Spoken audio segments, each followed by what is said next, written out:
all set.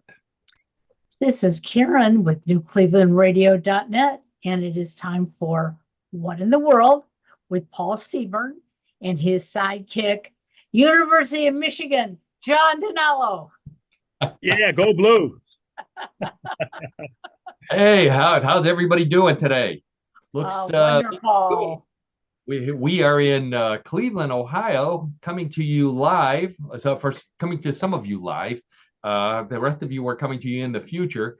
I'm Paul Seaburn, your host of What in the World, everybody's favorite weird news podcast. Real news, sometimes strange, always funny. That's our motto. We've got a ton of great, funny, weird stories for you today. So let's introduce everybody. We've got the first voice you heard in your ear was Karen Hale, who is our producer, co-host, media mogul at New Cleveland Radio Net platform. And as always, you can go there, find out all about us, find out where to download us on all the platforms, Apple and Spotify. Also on YouTube, we always recommend that you check us out on YouTube because many of the stories we'll be talking about have some funny photos to go along with them. And it's always fun to take a look at those. So check us out on YouTube. Let's see, what else do we have going on business-wise? I am the editor and head writer at mysteriousuniverse.org. Mysteriousuniverse.org, yeah, that's right. And you can find a few of the stories. In fact, I have one today specifically from Mysterious Universe. If you like paranormal news and paranormal stories, that's the place to go for more in-depth coverage. Less funny, still fun, but more in-depth coverage on the flying saucers and the ghosts and all that good paranormal stuff. So check that out. Links for everything. You can go to my website, paulseaburn.com. Let's see. The other voice that you heard in your other ear was my old buddy, our co-host, color commentator, and sports guy, John DiNallo. Hey, John, how you doing today? Oh, I'm doing well, Paul and Karen and audience. Again, basking in the glory of Michigan's opening day victory over Fresno State. So it was good weekend, and looking forward to seeing what the Cleveland Browns will do this coming Sunday against the Dallas Cowboys. That's a nationally televised game, so it's gonna generate some interest, and looking forward to seeing how the Browns are going to show. That's right. Should be a big game. We'll find out. No one knows. The preseason is a mystery to everybody this year. Oh, so, sure. Of course, yeah. Paul.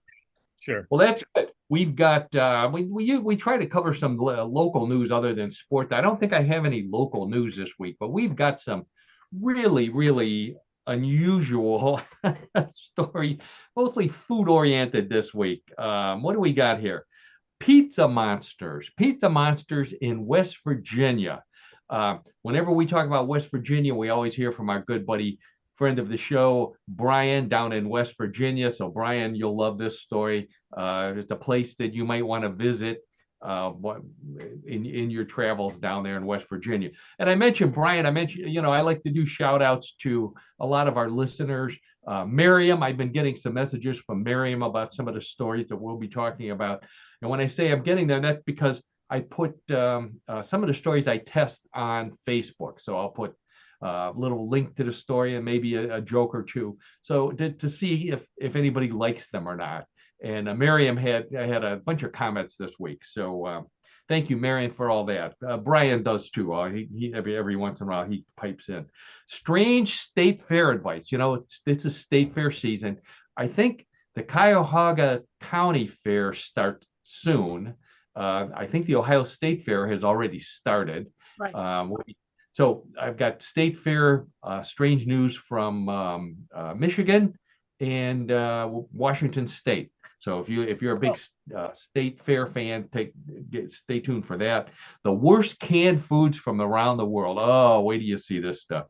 I hope if you're going to eat dinner, you may want to listen to this after dinner. That's a disclaimer, Paul. Yeah, but you can't, John. You're stuck. Yeah, okay. Right. Yeah, a fun but wet church in Portugal. This was a fun story this week. Giant pumpkins in Alaska. Oh, we always love the world record pumpkin, but any kind of world records. The worst place to find cabbage. This was a very popular story on Facebook this week. Plus, we got a lot more odd news. We've got sports. I've got a sport. John, of course, has his usual weird sport of the week. So we'll be looking forward to hearing that. And then, as always, at the end of the show, we have Bluff, the co-host, everybody's favorite weird news game. So let's, without further ado, let's move on to our first story. We go to Anchorage, Alaska for our first story. Dale Marshall is the guy's name. He's a farmer. In fact, he's a pumpkin farmer. He's a world record pumpkin farmer. Or at least he's a state record pumpkin farmer, I should say. He has continued his streak of winning the biggest pumpkin in Alaska for like about 5 or 6 years in a row now at the Alaska State Fair, of all places, with a pumpkin that clocked in. I think I have a photo of it here. I want to put it up here for those of you that are watching while I explain to the rest of them that there's my book. I should have mentioned I'm also the author of What Would You Say to a Naked Space Alien? Available at all fine links to Amazon. That's where it's at, amazon.com. You can also find out how to get it at my website, paulseaburn.com. But we love it. Everybody thinks it's a lot of fun. So if you haven't read it yet, by all means, check it out. Okay, there's Dale with his world record, his Alaska record pumpkin, 2,035 pounds. Wow. It's bigger than a small car. It is massive.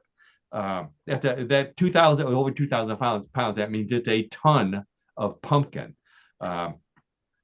which makes this particular pumpkin the only member of its family to legitimately be called a squash.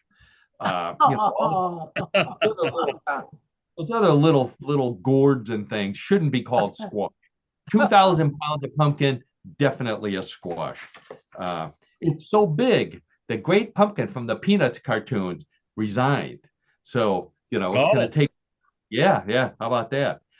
So this guy, Dale, he wanted to make a pie out of it, but the only metal container big enough was currently being used as a swimming pool. So, that's how big it is. It's so big. He wanted to carve it into a jack-o'-lantern, but the only candle big enough was currently being used as a lighthouse. That's how big it is. Yes. For those of you who aren't watching it or looking at it, not the world record, though. I was correcting myself there because I looked it up, and the world record is actually 700 pounds more than this. The largest pumpkin, 2,749 pounds, grown by Travis Geigner in Minnesota. That one was so big, kids in Minnesota use the seeds as sleds. That's how big it is. Whoa.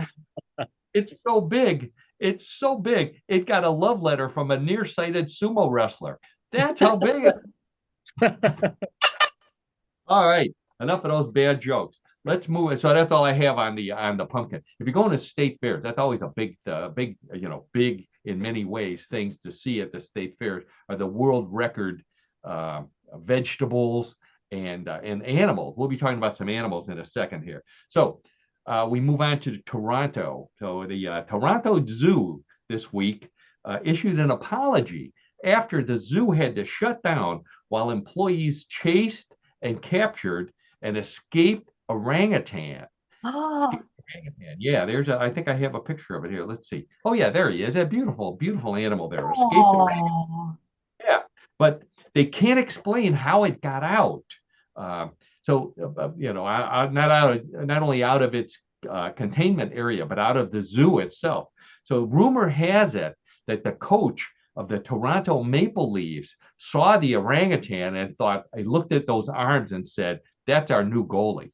So he may be involved with the escape. They called the local police, believe it or not. They called the local police. The local police said, "We know exactly what to do." They ran out and they bought a dozen banana cream donuts, and that's how they got it. What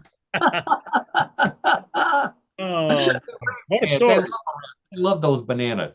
Now listen to this. It escaped from a brand new 13,000 square foot building, outdoor habitat where it lived. which cost $11 million. $11 million, 13,000 square feet. Give me a monkey suit and some bananas. I'll move in there. Wow. Yeah. That looks nicer than my house. I don't know about you guys, but I'd live there. You look at with those a lot of toys to play with, zip line in there. So I don't know. All right. In a related story, this one comes from Washington State. Organizers of the Washington State Fair have asked all visitors to wash their hands after handling animals because their hands carry diseases and germs. I think the best rule for when you go to a state fair is to only handle animals that are on a stick. That way, you have control. Yeah, this is basically for people that go to the petting zoo, or if they're handling, they're petting pigs at the pig display, that sort of thing. So washing your hands after touching the animals is probably a good idea. It's also probably a good idea after you shake hands with the clown there. So you don't want to. You never know where those hands were. They're also telling visitors, believe it or not, to wash their hands before handling the animal. So not just after you handle the animal, but also before you handle the animals, because your hands might smell like the food that you were just eating. Forget farm subsidies. We should be giving farmers hazardous duty pay, because farmers are handling these animals all the time. They after breakfast they go out to milk the cows or whatever it is they do. I can't believe we still have farmers if any of them smell like food. I think I might have a picture of there's a guy. There's some food from there's some food from a state fair. I believe this is from Washington. This guy reviews food. It's a cheesecake, deep fried cheesecake on a stick. That's what this is.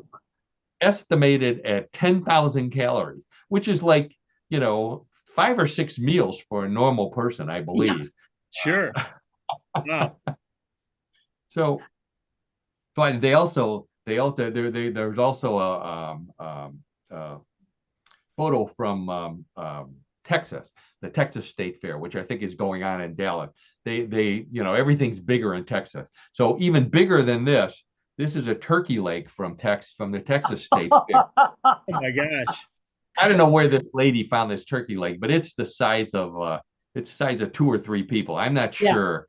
I don't know if I'd want it. The turkey probably grew up near a nuclear power plant down in Texas. So an experiment gone wrong, right? Yeah, exactly. If I'm going to the state fair and I have to wash my hands before and after, I think the animals should be washing their hands all the time too, especially if they too. Yes. Yeah, and they're going to the bathroom all the time. That's all you see is animals peeing and pooping at these state fairs. Which is a segue into except for the Michigan State Fair. Now, this is a wild story from Michigan. The Michigan State Fair is so worried about bird flu because bird flu is being spread not just by birds, but also by cows. A lot of people working in processing plants are coming down with bird flu. So Michigan State Fair is so worried about bird flu from cows that they replaced they have this thing called Learn How to Milk a Live Cow. That's one of the exhibits. They replaced the live cows with 2 plastic cows. There's a picture of the rear ends of the 2 plastic cows right there. Look pretty realistic if you ask me. Yeah, sure. I think so. At least from the rear end side, yeah, John. So not only they're fiberglass, they look realistic. They also are equipped with rubber teats. That's TEATS, rubber teats, and water-filled udders. These are Gen Z kids visiting these state fairs now. They won't know the difference between a fiberglass cow and a real cow. They've never been to a farm, so I'm not sure that we should be that worried about them. But so they even gave the cows names, because they always give the cows names when there's real cows. So they named them Milkshake and Buttercup. Fiberglass cows, milkshake, and Buttercup. They could have, they could have come up with better names, Karen, but after all, they're fiberglass. I would have thought milk fake. And how about, I can't believe it's not Buttercup. Oh, okay. Oh. Glad you hit the horn on that one, Paul. That was a weak horn there on that one. Yeah. Better now. So State Fair with fake animals. I know there's no elephant in elephant ears. I know there's no dogs in hot dogs on a stick, but this is ridiculous. I mean, I'm concerned about the future of our country, at least the future of state fairs. So anyways, let's move on. I promised that this show is mostly about food, and I got another food story coming up, so get ready for that. This was a popular story on Facebook. The hot new trend in interior design is something called fridge-scaping, which is decorating the inside of your refrigerator with vases, baskets, little statues, paintings, and family portraits to beautify your food. This is a real thing.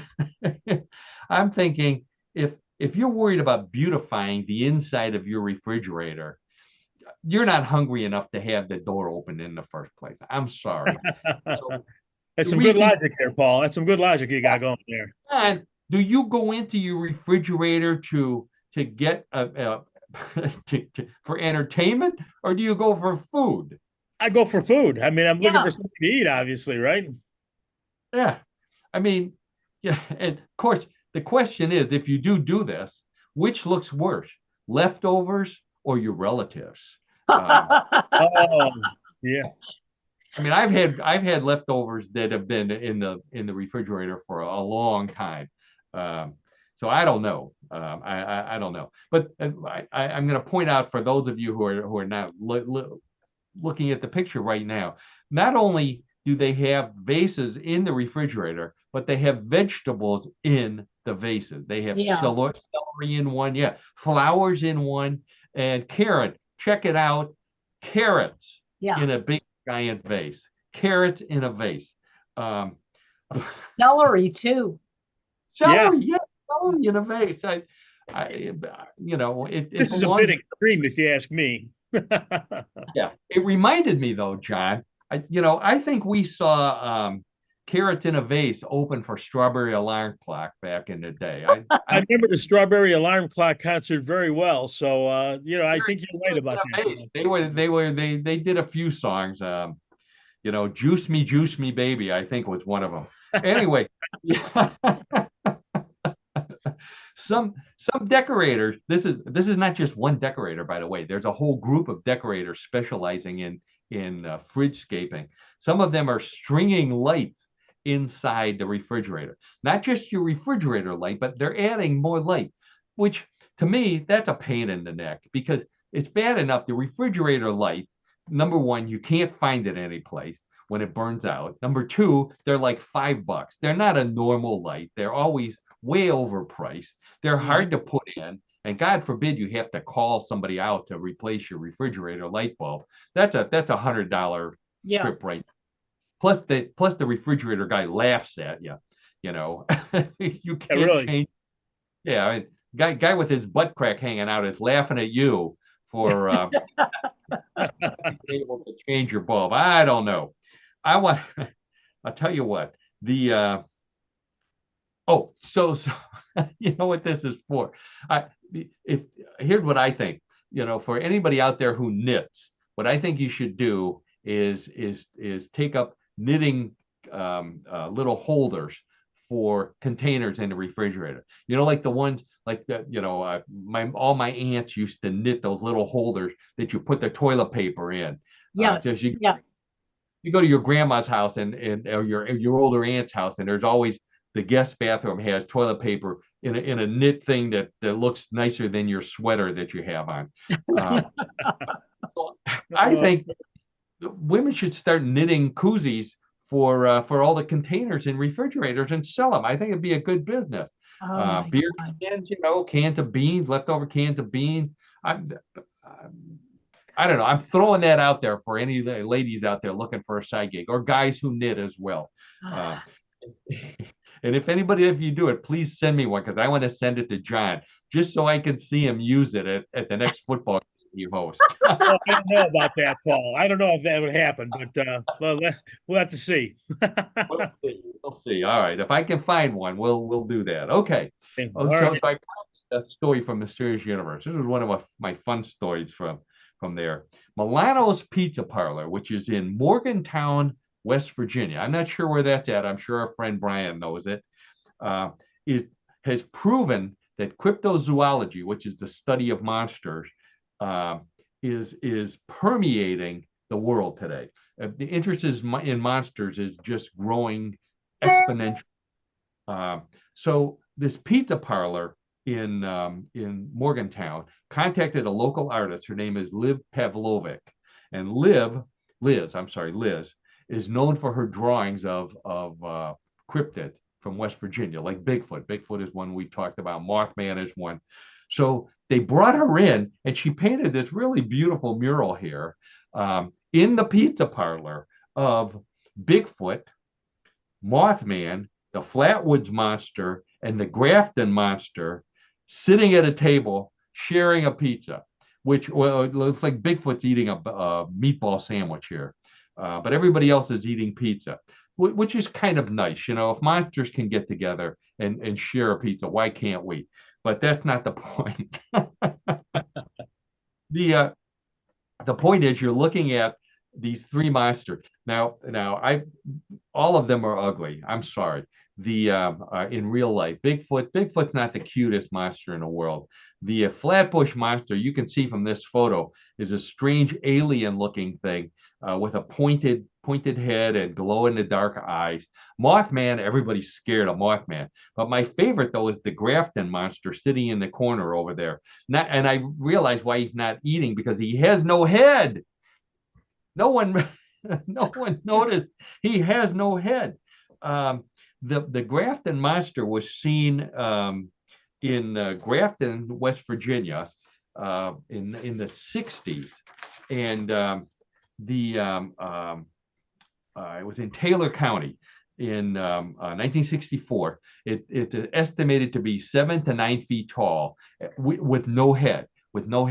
Now, some of the photos, or the drawings, the description, look more like this here, which is just what I described. Has no head. It's described as having a seal-like body, with seal-like skin and a white coloring. I don't know if that looks like seal to me, but this is the one I like here. So some people who have seen this Grafton monster say, "Oh no, it actually has a head and a mouth.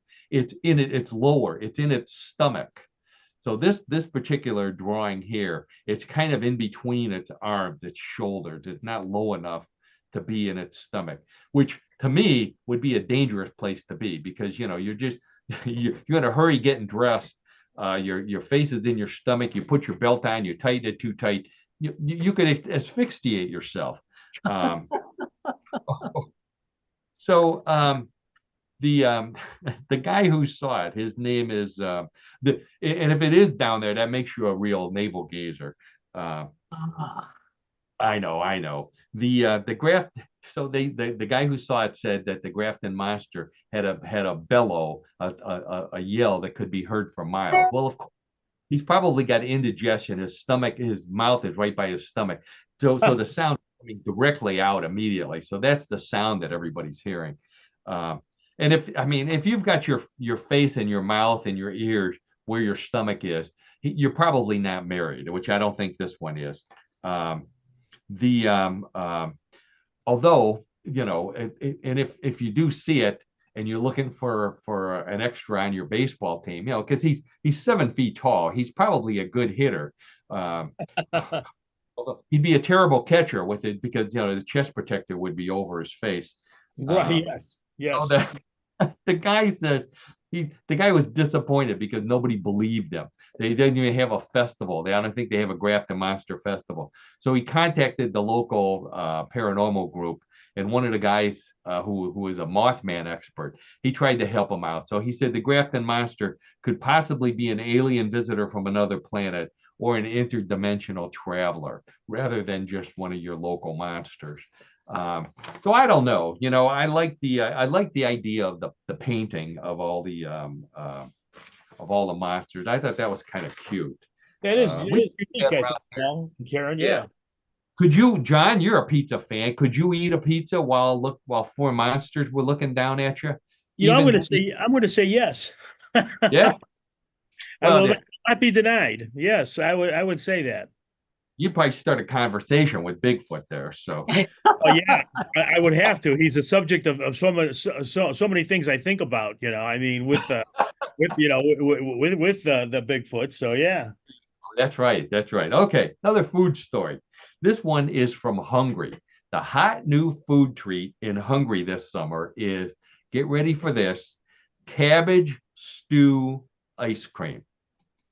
Cabbage stew ice cream, which is one of these in the picture here. I'm not sure which because I don't read Hungarian, but it's one of those flavors there. We have a display of the ice cream display case at one of the ice cream stores in Hungary. Cabbage stew ice cream made with real cabbage stew, spices, and a variety of flavors of ice creams. I guess you can get vanilla or chocolate with your cabbage stew. I mean, if cabbage stew ice cream isn't your thing, they also have chicken paprikash potato pancake ice cream and sheep cheese and dill ice cream. Now, John, see anything you like there? I think I'm having a conflict with all those variations or all those choices, Paul. Let me ask you this: is this popular in Hungary? I mean, is it been taking off? I mean, good lead in. Hungarians claim that they love all of the flavors, but my sources say they could just be saying that to keep the American tourist out of their ice cream parlors, and they really, so they don't run out of chocolate and vanilla and maple, whatever they like, maple walnut, which are their real favorite flavor. I don't know. Look at all the different flavors. That's like 10 different bins there. So my guess is they really do like it. Okay. Sheep and dill. That's the one I like. I think if my memory doesn't, which it doesn't serve me well, we saw sheep cheese and dill open for Velvet Underground and Nico. Now, that's definitely a joke because I don't think John has ever seen Velvet Underground. So no, I haven't. I have not seen them. Did you see them, Paul? Did you see them somewhere? No, I have seen Lou Reed. I saw Lou Reed a couple of times. Okay. Stew and ice cream sounds like a dessert polka, doesn't it? Yeah, it does. The name of the dessert polka, which brings me to the Schmengi brothers. Now, when I first saw this story, that was the thing that it reminded me of, the Schmengi brothers. The Schmengi brothers. John, do you know, or Karen, do you know who the Schmengi brothers are? I am very familiar with the Schmengis. They're from Second City TV, right. If I'm not mistaken. That's right. The John Candy and Eugene Levy played the Schmengi brothers in a number of episodes, and then in a parody of The Last Waltz about the band, which they called The Last Polka. Their big hit in the movie was Cabbage Rolls and Coffee, which I think they played a couple of times. They were the stars of The Last Polka. They had some of their other friends on the show. When they were on SCTV, the name of the band was the Happy Wanderers, which is also a famous song. The Last Polka followed the life and times of the two brothers, Yash, who was John Candy, and Stan, who was Stan Schmengi, who was Gene Levy. And they were from the country of Lutonia, a fake country, of course, although maybe not, I don't know. Who became the biggest? They became the biggest polka duo in the world. So that's why they became famous. I don't know why they have that giant tube of toothpaste up there behind on the photo. I can't figure that either. I was trying to think about that. I was trying to figure that out myself, Paul and Karen. Yeah. I don't remember the movie. I know I've seen the movie a couple of times. So back to the cabbage stew and ice cream. The Budapest Dairy Queen, believe it or not, tried it, and they said too many people complained. This is Dairy Queen, okay? Too many Dairy Queen customers complained that it gave them a blizzard in their gizzard. Ho! Oh, there's the home. Blizzard. Okay. Blizzard. Okay. Sticking with our food theme, I promised, Pizza Hut is in the news. In select cities, Pizza Hut customers who purchased a large, regular price pizza will receive it in a box that turns into, get ready, a miniature table. Here we have two young ladies. I had this on our Facebook page. Two young ladies with their box of Pizza Hut pizza sitting on a table that was made out of the bottom of the box. So pizza that comes with its own table. I'm not picking on Pizza Hut, but I know a couple of other pizza places that I have frequented. Do themselves well if they had a box that turned into a trash can. Oh But no. I won't mention any names, and it's not Pizza Hut. So, Pizza Hut in a box that turns into a miniature table sounds like a Seinfeld episode, doesn't it? Yes, it does. Although Jerry and his friends wouldn't be caught dead eating pizza, I don't think. They were always eating at their diner, and they definitely wouldn't go to a Pizza Hut. They'd rather someplace run by the pizza Nazi would be the place for them. Who didn't deliver, by the way. But a little bit of trivia for you, which we like to do with some of these stories. The first pizza delivery. John, do you know when the first pizza delivery took place? Well, I want to say, I gather it's in the U.S. here. I'm going to say in the 1950s sometime. Good guess. It actually was not in the United States. It was in Italy, of all places. Oh, okay. So, yeah, and way before your time, the honor of eating the first delivered pizza goes to Queen Margherita of Italy. Queen Margherita was visiting Naples in 1889, and she heard about the local specialty, brand new dish of pizza, and she requested a sample to be delivered to where she was staying. So the pizza maker, it's the queen, he had to do it, Queen Margherita. So his name's Rafael Esposito. I think he played center field for the Yankees too. Rafael Esposito immediately baked her a pizza and rushed it over there in a metal container. And he became known as the inventor of the modern pizza pie, and also the inventor of the pizza delivery service. So he did both of those things at once. Now the pizza's been around a long time, so it's wrong that he invented the pizza pie. That's on Wikipedia, and that's just wrong. But he did invent the first pizza delivery service. The Margherita pizza. That's interesting. Yeah, catch you up on that, John. The Margherita pizza is actually named for Queen Margherita. I didn't know that. I really didn't know that. Wow. And she liked it because it has the Italian colors on it, which is red tomatoes, green basil, and white mozzarella. So red, green, and white. In line with the flag. Yes. Yeah, right up with the flag. So in 1889, the pizza was named after her. Now, so when did the cardboard come around? This is you were closer with your date. The cardboard box, the first patent on a pizza box made out of cardboard, was applied for in 1963. And Domino's was the first company to deliver pizza in a cardboard box. I think they started in 1968 or 69 was when they started delivering them. And of course, instead of using metal pans, that really gave a boost to the pizza delivery service.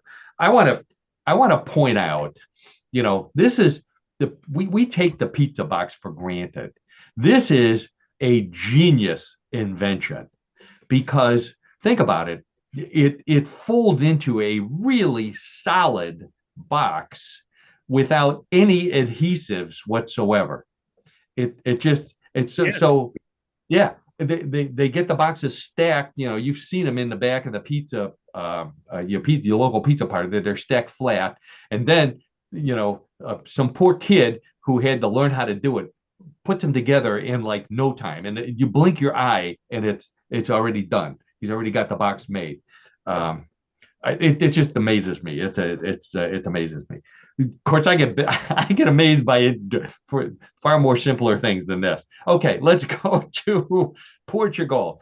In Portugal, the Surf Church in Porto, Portugal, was founded by a surfing Baptist pastor who takes his parishioners out surfing before the services on Sundays, and then they attend church in their baggies and their t-shirts and their flip-flops. There's the pastor right there.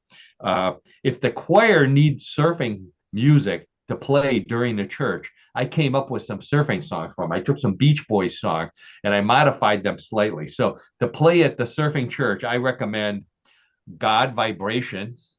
How about that, John? God Vibrations, you get it? The play off of Good Vibrations. That's good. You saw what I did there. Oh yeah, I like that one. Surfing Novena. Okay. St. John B. And my favorite, None, None, None, till Daddy takes your T-bird away. No, I think those are all good, Paul. They're all good. So this gave me an idea.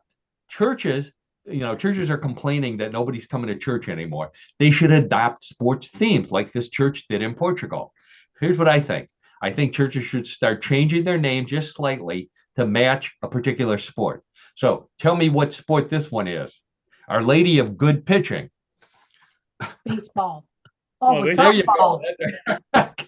Karen is that. Karen's getting ready for Bluff the co-host. How about this one? St. Francis of Assist. Basketball. Basketball. There you go. Second Quarter Baptist Church. Football. Football. There we go. So we got three churches right here. Could easily switch over to sports themes and double their attendance in no time flat. Sell some hot dogs, and your collections are up as well. All right, let's move on to food. Another food story. This is from Heinz in Europe. Oh, I put this on Facebook. Everybody hated it. Heinz in Europe has developed, this is for you, John, spaghetti carbonara in a can. Oh. Yeah, it's the perfect solution for a quick and satisfying meal at home. Ingredients include pasta in a creamy sauce with pancetta and no artificial colors. You know it's going to be bad when your can opener refuses to open the can. Spare you. We grew up in the 60s. Everything we ate came out of a can, if you remember. But sure. I don't think I would eat spaghetti carbonara in a can. Carbonara. What, John? Any thoughts? I don't think so either, Paul. I agree. I mean, it just doesn't sit well with me. It doesn't. I don't know. It doesn't jive for some reason. It just doesn't. Aaron, look at the picture. Do you see any pancetta in that bowl, big plate of pasta? Yeah, pasta. It looks, whatever it is. I don't want to tell you what it looks like. One of my friends on Facebook, also a friend of the podcast, she said she zoomed in as far as her Zoom would take her, and she did not see a single piece of ham in there anywhere. So, okay, believe it or not, this is not the worst canned food I've ever seen. We talked about canned food on the show before. Here's a couple that are even worse than this. How about this one? Canned cheeseburger. Cheeseburger in a can. Oh, yeah, gross. Yeah, it looks like you only get one cheeseburger in the can. It's about the size of a tuna can. Looks like it's from Europe, based on the writing. I don't think I would eat that. How about this one? Canned pork brains in milk gravy. Oh. Now this one is from Kelly's. So it looks like it's Irish, an Irish dish. I don't know if our Irish friends can vouch for that being a good or bad thing to eat, or if you grew up on. That's not a misprint, Paul, in that. It's supposed to be pork and beans and milk gravy. Even pork and beans in milk gravy. That would be a hard to deal with. Sounds good, John. How about this one? Get ready for a can of cream possum with sweet potatoes and garnished in, get ready, coon fat gravy. This is an actual creamed, this is actual can of food. I'm not sure where they got it, but I'm just going to move on. It's got a nice picture of a possum on there. He's not smiling, so I think he knows where he's going to end up. And how about creamed armadillo? Creamed armadillo on the half shell. Oh my God. I like the notation at the top of the can. Turnpike quality. Like what kind of quality you get from the turnpike with food? I mean, think of that. A This little has play got to on words, be I from see. Texas. Yeah, got to be from Texas. And finally, I know you're anxious for this to be over. New and improved buzzard gizzards, marinated in cream sauce. This is something from Hinckley, Ohio, for the Hinckley Buzzard Festival. I don't know. Buzzard Eating gizzards. all these food, Paul, can really get me moving to a diet. That's for sure. Yeah, exactly. Wow. All right, let's move on. Oh, so all of this got me thinking about the interior decorator for your refrigerator again. And I have a picture of another one here, so we can get the buzzard stuff. Look at this. This one's even my fancy. God. I told you they put photos in there. Really, really nice dishes, little statues, flowers. You know, if you don't want to put your carrots in the vase, they got flowers. This is people with too much time on their hands and not enough food in their refrigerator. That's it. I don't have room for all that. Karen, you hit the nail on the head. People who have room in their refrigerators are not people I want to know. My favorite people are people whose refrigerators are packed to the brim with stuff.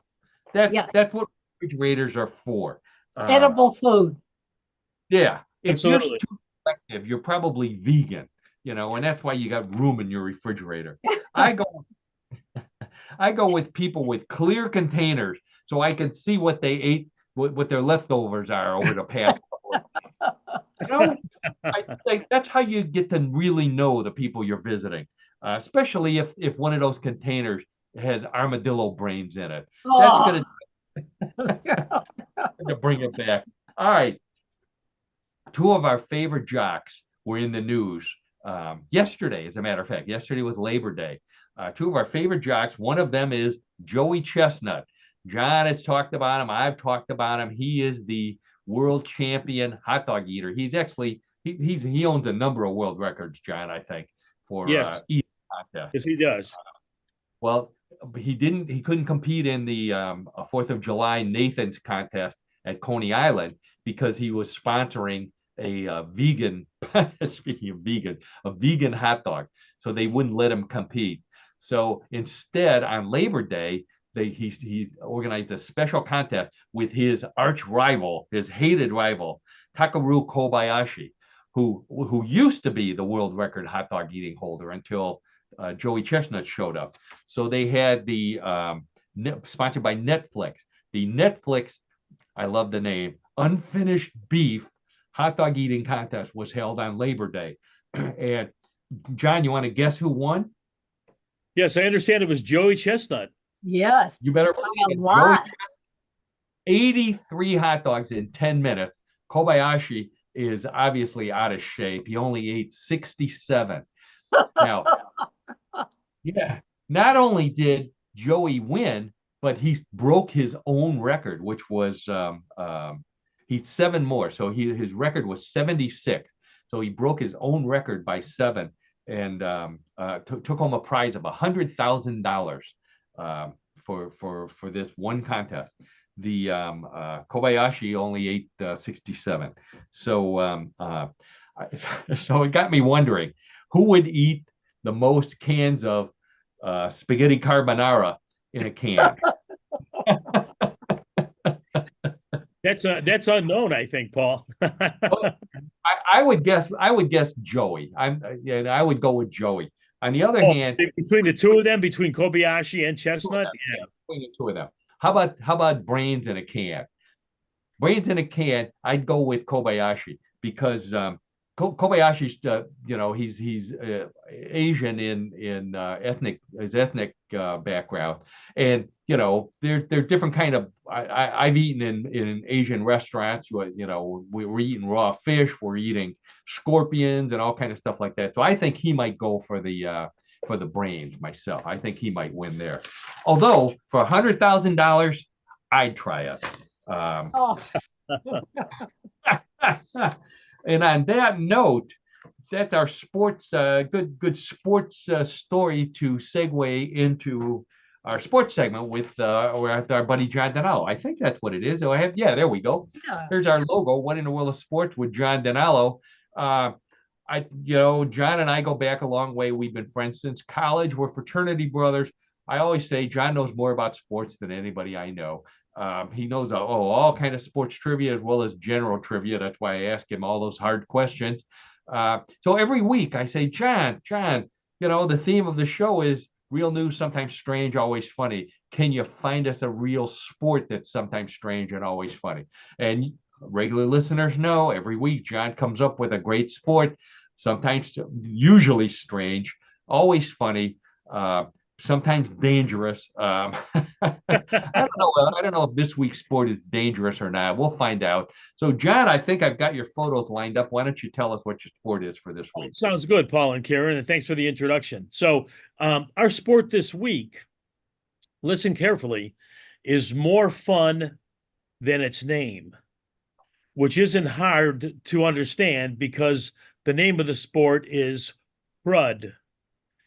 CRUD. Crud. Okay. Let me explain. The Please. game's origin is not precisely known, but legend has it that a group of Royal Canadian Air Force fighter pilots during World War II were stuck in Gander, Newfoundland, getting ready to make their way over to the United Kingdom. While in Gander, the pilots were unable to play a traditional pool game on the tables there because all of the pool cues were broken. Ooh. So they decided the Germans did that. Well, I'm sorry. Yeah, they may have, but at any rate, so they invented a new game that used the table, 2 pool balls, and no cue sticks. Wow. How clever. Now, since that time frame, the game spread and it's become a popular among members of the Canadian Armed Forces and Coast Guard, the United States Air Force, the U.S. Navy and Marines, the Australian Army, and the Royal Australian Air Force. Wow. So it's played on a regular, like a billiards table or a snooker. A snooker table, right. Yeah. Okay. But no sticks. To no surprise, crud has a loose set of rules and many variations. So it is played with 2 pool balls, the shooter ball, which is typically the white cue ball, and the object ball, which is typically one of the stripe balls, because it is visually easier to determine when a stripe ball has stopped moving or spinning, which is what happens during the game. Now, the game can be played one-on-one or with 2 opposing teams. Now, during an attacking player's turn, they attempt to strike the object ball with the shooter ball and put the object ball into a pocket.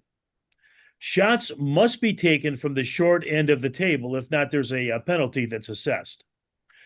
An interesting aspect of the game is that each player begins the competition with 3 lives. And with 3 lives, what happens is a player can lose lives in various ways. And you don't want to lose your life, obviously. If the object ball stops moving and spinning while an attacking player is attempting to strike it, the attacking player loses a life. If the object ball is shot into a pocket, the player that's on defense loses a life. And any violation of the rules, such as shooting from the long side of the table or interfering with a shooter in any way, can result in a loss of life.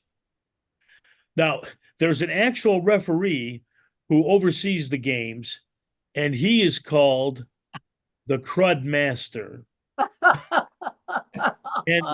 And these intense games, as you can see, there's some intense competition that goes on, is over when all the players, except the winner, have lost all their lives.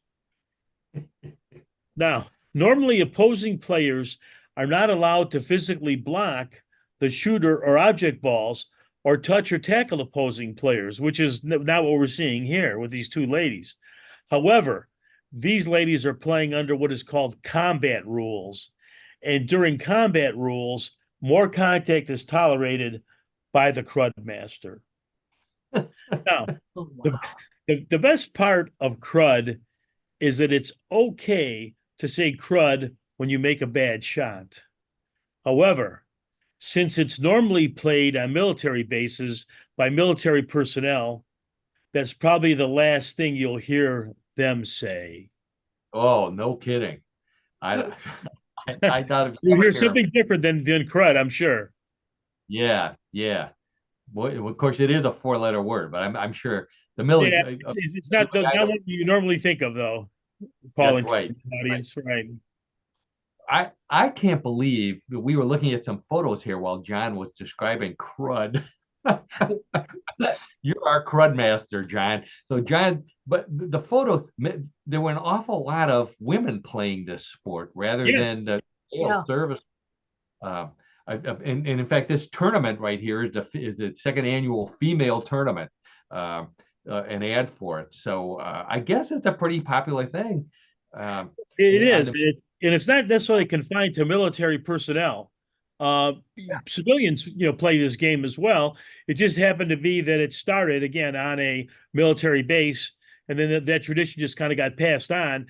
But it's interesting that all those different countries, have competition. The U.S. does, Australia does. The Canadians, play it commonly. So it's kind of interesting in that sense. yeah, yeah. And if you think about it, I think we can figure out why all the cue sticks were broken. Um, so it doesn't look like you can get angry and do too much damage to the equipment playing crud because it's just the two balls. Other than Right, exactly. Yeah. so you might pitch it out the window, but then there's still other balls, so you got quite a few other to play. Right. Wow, Other options. weird and interesting sport.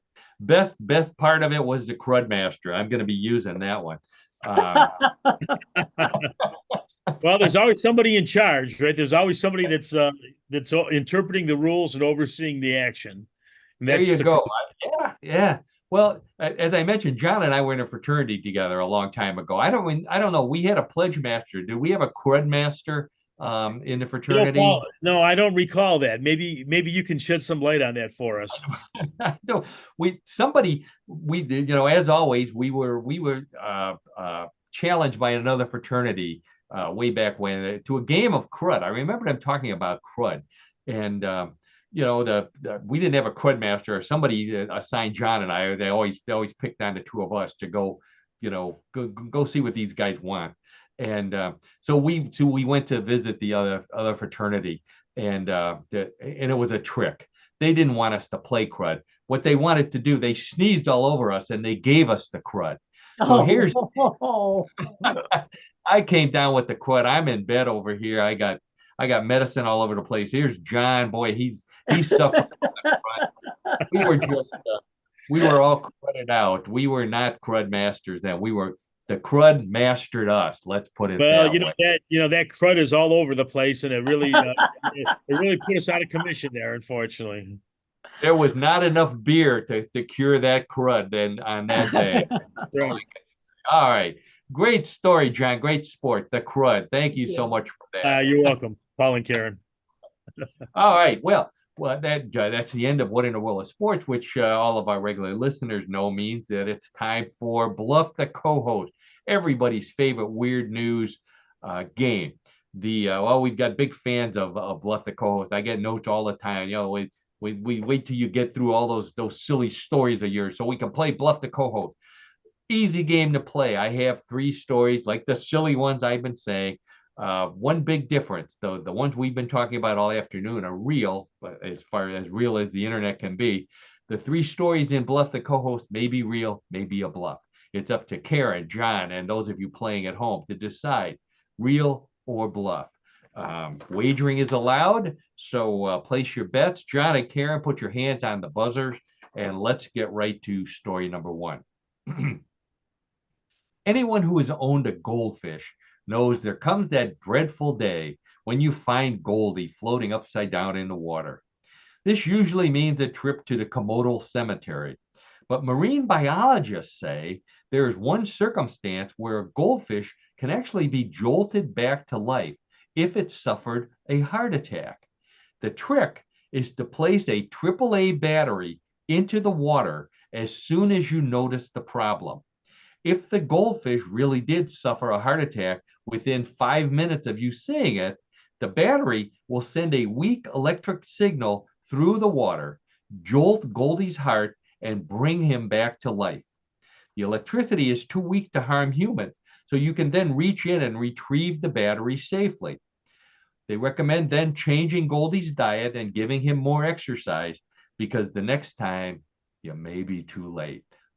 Okay, so a new way to bring your goldfish back to life if it suffered a heart attack. Put a AAA battery in the bowl. Real or bluff? Karen, we'll start with you.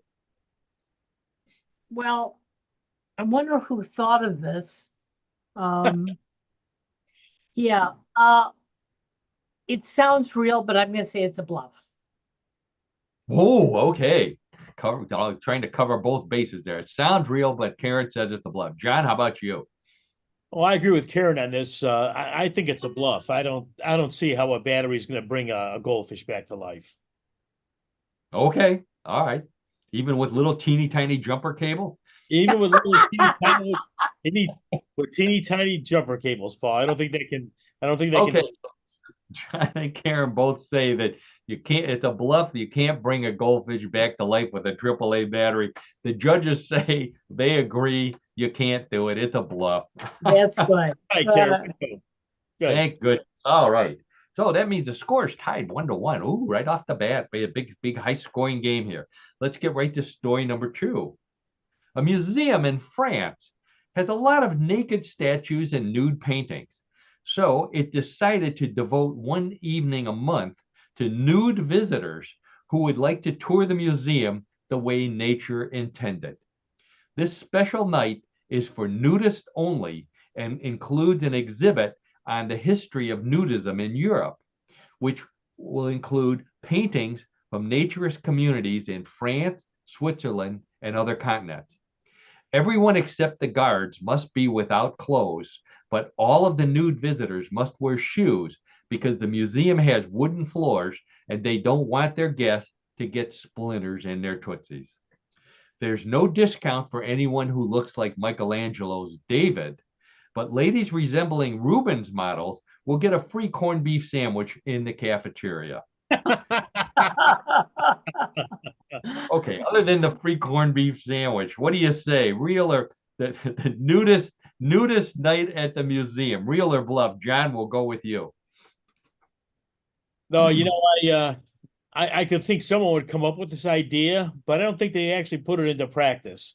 And I'm assuming that the corned beef part was just put in by you, Paul, I would assume. Yes, that's right. Corned beef. Okay, so John says it's a bluff. Karen, how about you? Well, I know, Europe does a lot of strange things. Okay. But I think this is even too strange for them. So I'm going to say bluff. Wow. Okay. So Karen says it's a bluff. John says it's a bluff. So we have 2 bluffs here. Let's check with the judges. And the judges say they have bad news for you. Don't go to the museum on Tuesday nights because that's nudist night at the museum. It's a real wow. Yeah. Can you identify the museum, Paul? There's a lot of museums in France. Just Google it. It's one of those French names I can't pronounce. Okay, all right. Okay, wow. Yeah, not the Louvre. John's going. I don't know about that. I don't know if it's going to let me do that. I'll text it. John wants to go. Yeah, John's all set. As Karen pointed out, nudism is very big in Europe, and a number of the nudists there suggested it, and they finally convinced the museum to do it. So, and they really have to wear shoes because it's parquet floors, and they don't want them to get splinters in their feet. Everything but the Reuben sandwiches. It's real. That was good, Paul, by the way. Thank you. Okay, so the score on the Reuben sandwich, I mean, yeah. Another food story. Okay, so we've got a tie score 1-1. Oh, regular players know that points are doubled in round number 3, but that doesn't really matter because whoever gets one right here is the winner, unless they're both right. And then we have 2 winners. So let's get right to story number 3. A woman in England got a lot of attention last year when she married herself because she couldn't find a man that met her high standards. Now, she says she's found sologamy too difficult and had decided to divorce herself and try monogamy again. She claims she gave sologamy a fair shot and even went with herself to couples therapy, but she decided that they were going in different directions, and it was just too painful. Since it was a no-fault divorce in a community property county, she doesn't have to move out of their house and she gets to keep both cars. If you're a guy who doesn't mind dating a woman whose ex always comes along with her, this could be the girl for you. Okay, so the lady in England who married herself, got tired of herself, went to couples therapy with herself. Now she divorced herself and is back in the dating game. Real or bluff? Karen, we'll go with you. Well, I think you did a story on a woman who married herself once before. I'm Uh-oh. almost positive you did. But you know what? Just for the fun of it, I'm going to say it's true. Okay. All right. Karen says it's a real story. John, how about you? Well, I'm going to say it's a bluff. I don't know. How can you marry yourself? I mean, is that something you can be done legally? I mean, I don't know. It just seems too outlandish for me, I should say. So I'm going to say it's a bluff. Okay. So John says it's a bluff. Are you asking me if you can marry yourself? Are you asking that just in general? Did you have something in mind there? Oh, I'd like to see again from a legal standpoint. How could that could that be? Would that be recognized in any society in England or I don't know. Okay. I don't know. Let's find out. John says it's a bluff. Karen says it's a real story. The judges say, congratulations, Karen. You're right. It's a real story. I have talked about weird marriages. I couldn't find whether that I had talked about this lady before. We talk a lot about. I may have read it somewhere else because I remember hearing the story of that. So, and wow. And she divorced herself. Yeah. That makes no sense. Really went to couples therapy with herself. I don't know. I guess I have to accept that one. I will, but I mean, I still I'm believing it. Let's put it that one too. Probably a nudist too. You know, it met herself. Right. He goes to France. Look at the. Hey, you look pretty cute. You want to go out? How does that work? I have no idea. Wow. Okay, we've reached the end of another episode of What in the World. I want to thank Karen Hale, our media mogul, our producer, our co-host at newclevelandradio.net. Thank you, Karen, as always, for everything you do for our show and for all the podcasts at newclevelandradio.net. Please check out the website, find out how to download us, find us on YouTube, and then check all the rest of the great podcasts that Karen has on her website. In addition, once you're done with that, if you need coaching help, the place to go is newclevelandradio.net to see Yes I Can Coaching with Karen, which is also one of our sponsors. Great coaching services provided. What else do you need? I think that covers just about the needs of everybody right there. Absolutely. Absolutely. Okay. Thank you again, Karen. And then, of course, I thank my old buddy, John DiNallo. What in the World of Sports, our color commentator, all around good guy, puts up with all my nonsense, keeps coming back week after week and topping us with yet another sports story. John, I hope we see some good sports this week. Yeah, I think we will, Paul, for sure. And Karen, it's always a good time to have the show done. So it's always a treat for me every week. So yeah, thanks again for the kind words. Thank you. All right. And of course, last but not least, we want to thank all of our listeners out there. The listeners, viewers, if you're looking at us on YouTube, you're the reason why we do the show. We always have a lot of fun doing it, but we want to make sure that you have fun listening to us. As much fun as we have in putting it on. Without you, there's no reason to do the podcast. So thank you for listening. Thank you for coming back week after week. Thank you for all the messages on Facebook. You can also send messages to Karen at newclevelandradio.net. You can send them to me at paulseaburn.com on my website. Find out about what would you say to a naked space alien. And I think on that note, it is a beautiful 75 degrees in Cleveland. So I think I'm going to go outside for a little while and enjoy this gorgeous weather. I hope you have good weather wherever you are. And last but not least, we will be off next week. So look for us in, watch the reruns. There's always time to rerun the story. See if you can win Bluff the co-host the second time around after you watch. That's right. I think that's a good idea. That is somewhat of a challenge, right? Absolutely. And on that note, we'll be back again. We'll be back in 2 weeks, and that's goodbye from me. Bye, everybody. Everyone, have a good weekend.